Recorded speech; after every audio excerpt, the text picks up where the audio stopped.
Hey everybody, it's EJ from eyedesyn.com, and today I'm here with my very first X-Particles tutorial. In this tutorial, I'm going to teach you how to use X-Particles and some of the really cool things inside of Cinema 4D to create this kind of nice paint drippy, melty, waxy kind of effect using X-Particles, and again with some of the native things inside of Cinema 4D. So the great part about X-Particles is the workflow is very familiar with what you're used to, like using in Cinema 4D with Cinema 4D, the MoGraph module and stuff like that.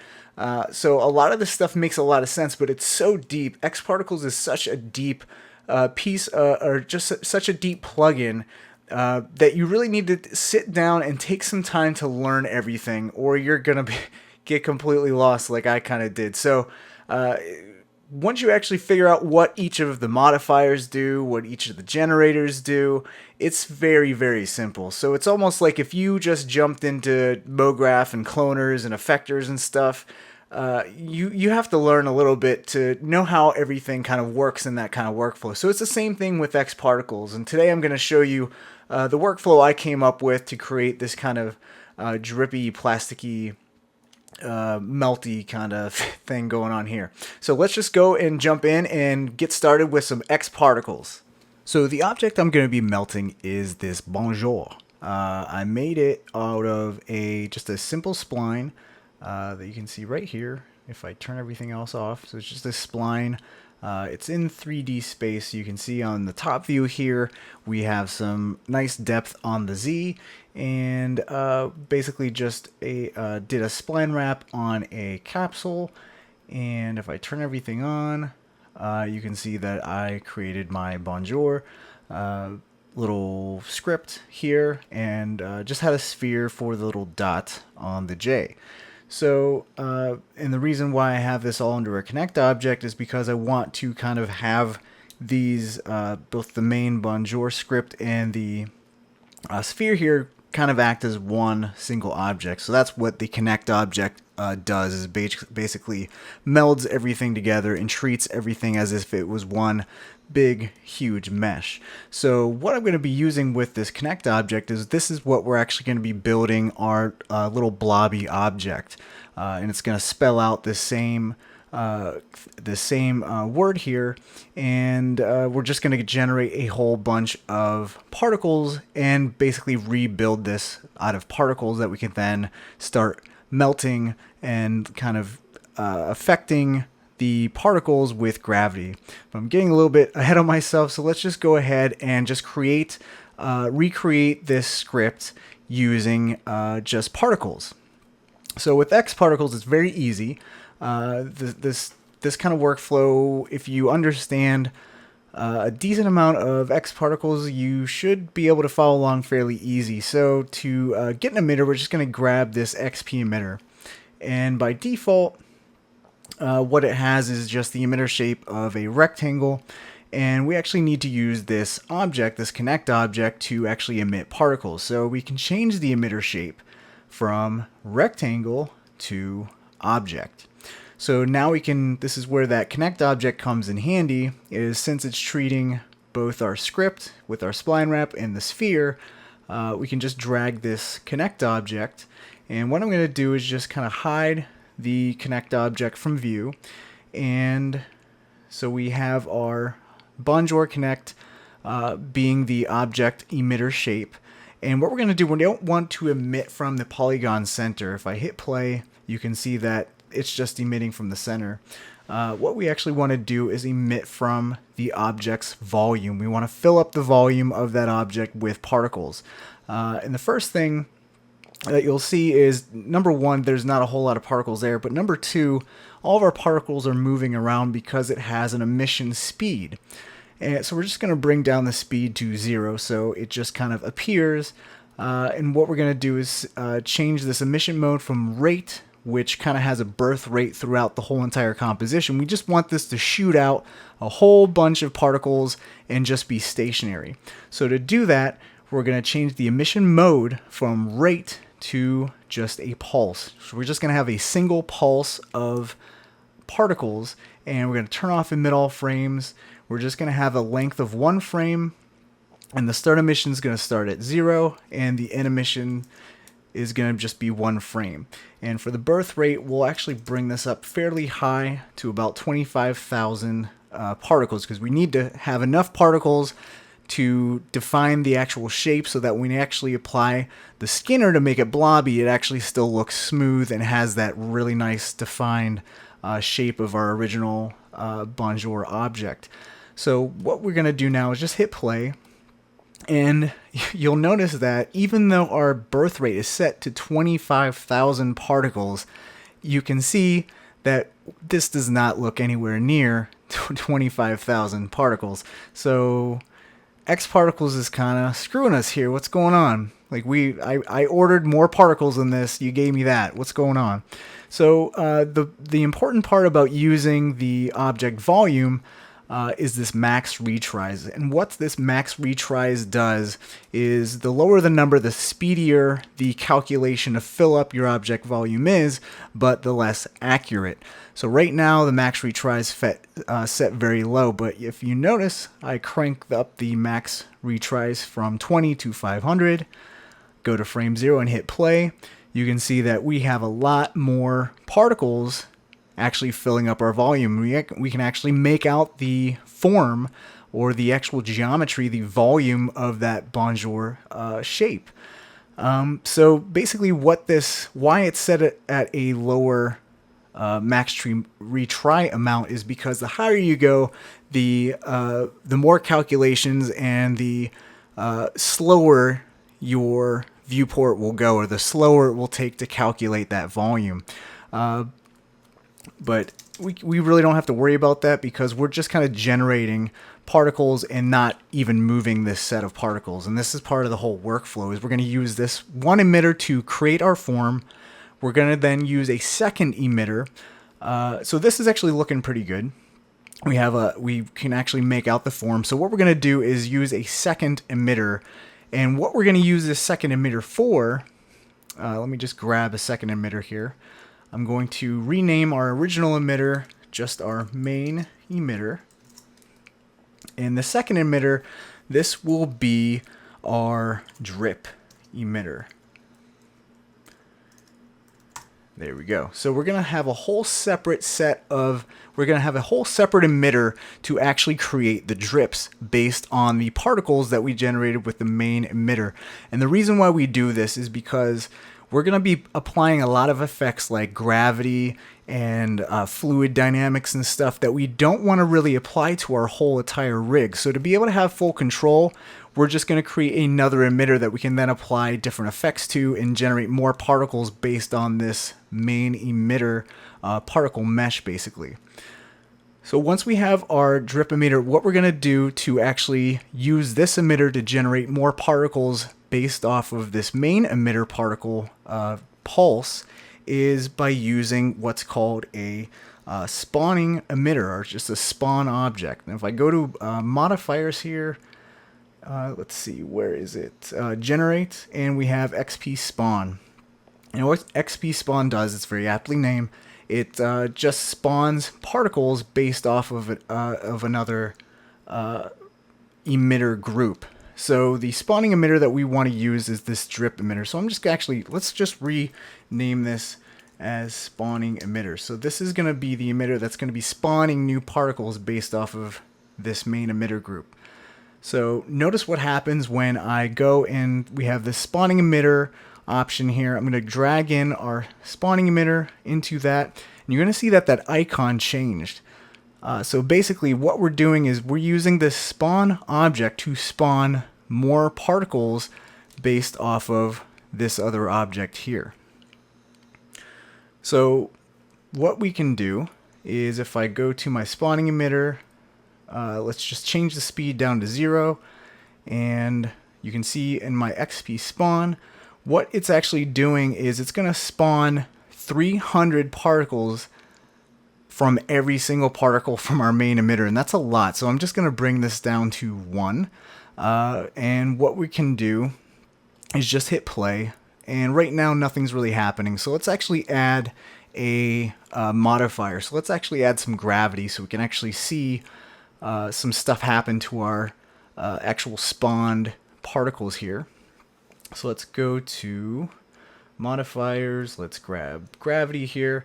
So the one thing we need to keep in mind when we add modifiers to our scene is that we're not affecting our main emitter with it. So if we go to modifiers and we can go to the exclude mode, we're going to exclude the gravity from our main emitter here. So our main emitter, those particles are just staying there. They're not doing anything. They're sitting, they're staying, they're just chilling out. And everything we're going to actually modify is the particles that are created by the spawning emitter in the spawn. So now, if we hit play, you'll see that we now generate, with our spawn, we have one set of particles spawning from that 20, what did we have here? 25,000 particles. So we're spawning 25,000 particles each second. So we have one spawn number, and the timing is per second. And we can actually just have this spawn once, and we can actually have this kill the original particle, so the original main emitter particle, after it gets spawned a new particle. So if I change that to, and if I turn on this option, see what happens is what we just killed all those original particles, and we have those spawn particles just falling through the ground. So let's actually fix the fact that that's all of our particles are falling through the floor. So I have this plane object here that I have hidden. I'm just going to go ahead and make this dynamic, and this is the greatest part about Xparticles, is just the workflow is so familiar to the workflow that you're already used to with dynamics tags and stuff like that. So if you want to have an object collide into particles, we just simply add this XP collider to the plane object that's acting as our floor. And if I hit play, you'll see that our original main emitter particles have that initial pulse, and then within that second, we're having a new set of particles spawn from those original main emitter particles, and those are the ones that have gravity applied to it. So the cool part about this, and we also have them colliding into our floor now because we have that emitter tag. So the whole reason why we create this whole second emitter is the fact that the XP spawn has a fall off. So this is the key to this whole workflow. So what I'm going to do is change this from infinite. I'm going to change this to sphere.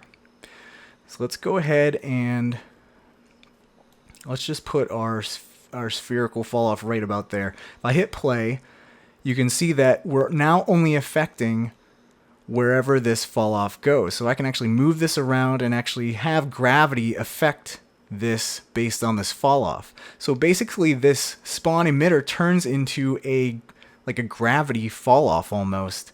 And again, since we have our kill original particle after spawning turned on, it's just killing those original particles, and then just when those spawn particles are created, they're getting affected by the gravity.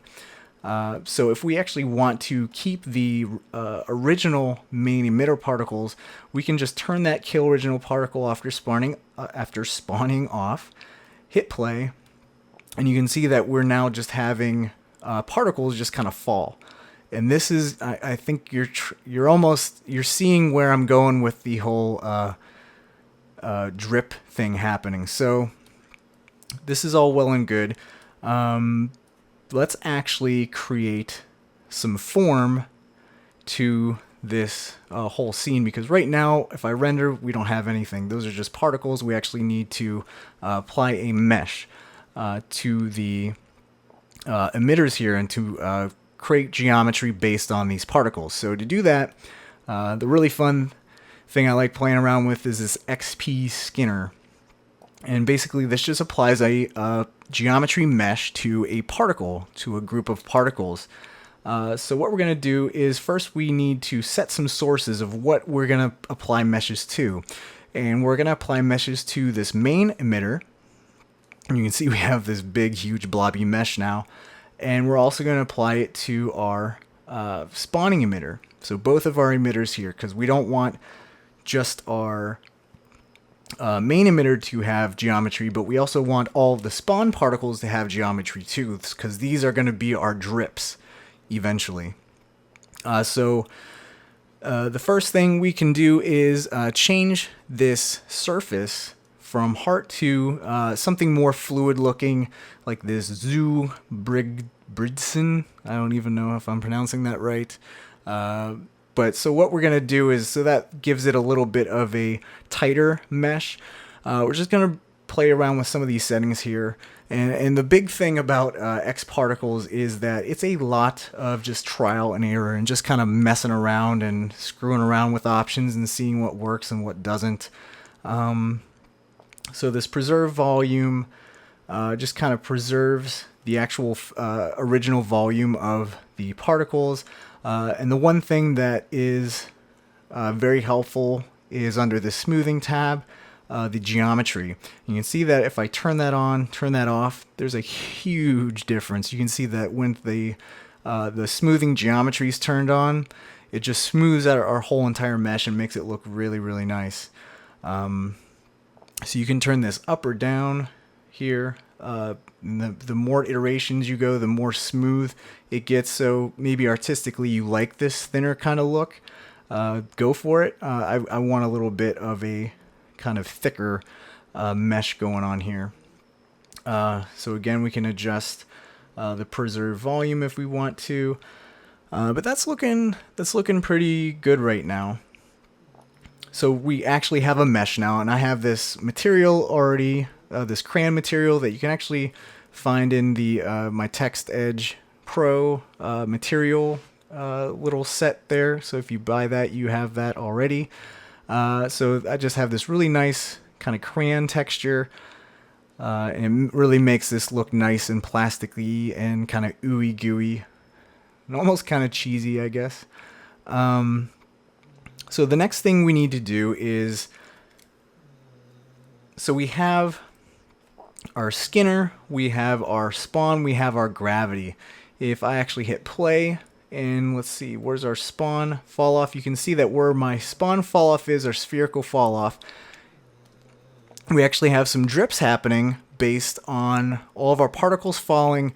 And since we're also applying a Skinner mesh to all those emitted particles, we're getting these little drips, but they're not as nice as these nice strands of drips going on in the original picture that I showed you guys. So the final piece to this puzzle is adding one more modifier, and well, not a modifier, but something that can generate more particle information, and that is the XP trail. So this is just like a tracer in MoGraph module, where we can actually have particles create trails that we can then also skin as well. So I'm going to go ahead and bring that XP trail into the Skinner. So whatever these trails, so whatever trails XP trail generates, it will also be skinned with geometry. So again, I need to make sure that my main emitter does not have any trail stuff going on at all. And we can go into our trail, and we need to set what emitter we want. We're going to bring the spawning emitter in there. We don't want a full scene trail. We just want a specific length of trail. So actually the default settings here of a trail length of 30 frames or 1 second works. We can get a little bit of variation in there by just setting a little bit of frame, like 5 frames, and hit play. And actually, let me turn off the Skinner here, so we can just see the particles in action and the actual XP trail. So you can see that where my gravity is, we now have a whole crap ton of trails being traced by all of our particles that are then moving and falling due to the gravity. And actually, the one thing I want to do is, this gravity is set way too high. If we want these nice plasticky drips, those drips kind of move very slowly. They don't really fall all that fast. So let's actually bring our gravity strength down to say 230. We can give a little bit of variation there so it's not all uniform falling. So now if I hit play again, You can see that it's a lot slower. It looks a lot more believable that this is some kind of like ooey gooey thing. We can actually bring down the gravity strength a little bit more. But the final thing is, so actually that wasn't the final piece of the that wasn't the final piece of the puzzle. But that when I do turn that on, you can see we do have these really nice trails. But the thing you'll notice is that these just kind of fall down and don't really do anything after that. And it doesn't really look all that liquidy because what we need to do is actually apply some fluid dynamics to this whole entire shebang. And so what we're going to do is, again, we don't want to have any fluid dynamics on our main emitter. So I'm going to go and put that in the exclude. Just wanted to affect our spawning emitter. And I'm actually going to, on our spawn, I'm going to just bring the scale down because I don't want this big, huge strand of blobbiness happening. I don't want a big, huge drip. So if we go into our fluid, we want collider reactions. And again, a lot of X particles is just trial and error and just kind of messing around. But what I found that looked the best was just bring everything to about 10%. So the viscosity, the repulsion, but the one main thing is the density. So you want this to be, so if it's plastic, it's not going to be as light and viscous as like water. So to make this a more heavier, dense fluid, we're going to crank up the density to about 5,000. And if I hit play, so you can see that we have our spawn right here, and if I just bring up the fall off a little bit more, you can see that now this is kind of when it reacts with the ground, it acts a little bit more liquidy. So we have this nice liquidy drop happening. So now, and you can see as the particles are falling, this is kind of spreading out, just like you would think some melted plastic would look. So if I just pause that right there, hit render, this looks really, really good. Just this one little liquidy kind of drip. And I just love how it kind of piles up and then kind of smooths and disperses out. And the dispersion is all through the XP fluid here. And it's actually controlled by the stiffness. So if you don't want those drips to spread out, I have the stiffness all the way down to 0. Let's see if this works. So number one, you can see that everything's clumping together a lot more. And once it hits the floor, there's no spreading. So this does not act like liquid. So the big part of this looking really good is having the stiffness value. And look at just what happened. That looks really, really awesome right there. So there's a lot of happy accidents that happen just experimenting with X particles. And like I said, I've said this a couple of times, X particles is all about experimentation. I think that's what the X stands for, experimenting with particles. And you have a lot of fun with it too.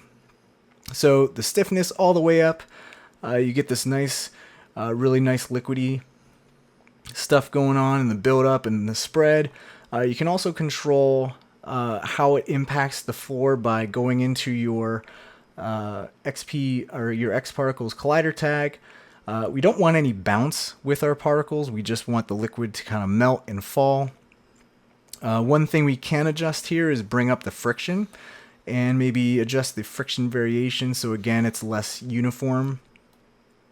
Let's just hit play again.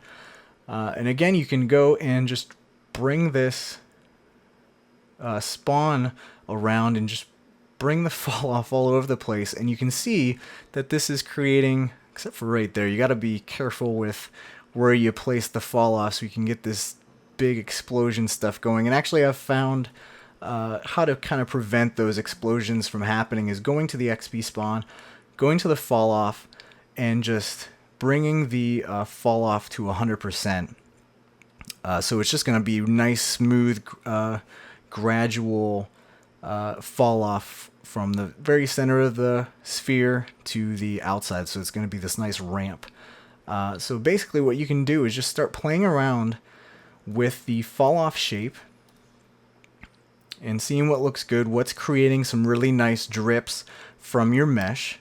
And then basically what I've done is just kind of gotten creative and experimenting with duplicating. So I'm going to hit Command and just drag, and I'm going to duplicate this XP spawn and just place it all over this word here. Just kind of place it all over the place. What I found works really good is just placing the fall offs towards the bottom of the mesh here.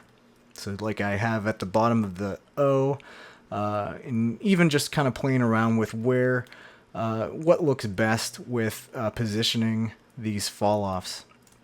So basically you just selectively and creatively just kind of put these, just have your little artistic license that you got in school that you carry around your wallet, and just kind of place these wherever you want, and then just kind of hit play again, experimentation, particles, and then with all of these fall offs kind of in our mesh, we're now creating a whole bunch of drips. And that's looking pretty dang cool. So again, if these drips are falling way too fast, which I almost think they are, just bring the gravity strength down. And with the gravity strength, you also have to keep in mind that your trail is only going to last 30 frames. So if you're really slowing things down and you need to extend your trails, just bring that trail length up a little bit. So I think that's looking pretty good. Let's just stop it right there. And the final thing I want to show you is, so again, Xparticles is really awesome with just the fact of how cohesive it is and how compatible it is with everything inside of Cinema 4D. And the one thing that I like to use a lot is just using particles, Xparticles with deformers. And one deformer that really came in handy for me with this project. Let me just add just one more spawn. Let's get some more drips going on here. Let's scale this up. Just want to have a few more drips just so I can show you this final thing. Put the icing on the cake, the drippy icing. So again, you got to be careful with where you position your spawns, because if they're inside the mesh, it's going to kind of explode out some of those particles in there. So you want to have that center not directly inside the mesh there. Alright, so now our drips are happening. They're going. Which one's going to win? Oh, it was the O. The O drip won. Alright, so we're just playing this out. We're getting the drips here. So the final thing I wanted to show you guys is by using, so again, you can use deformers and a lot of other objects that exist in Cinema 4D with Xparticles. The one thing I like to use with the Skinner is the smoothing deformer. So I'm just going to make the smoothing deformer a child of the Skinner, and you can see that automatically we just smoothed the heck out of everything and really made this really ooey gooey looking.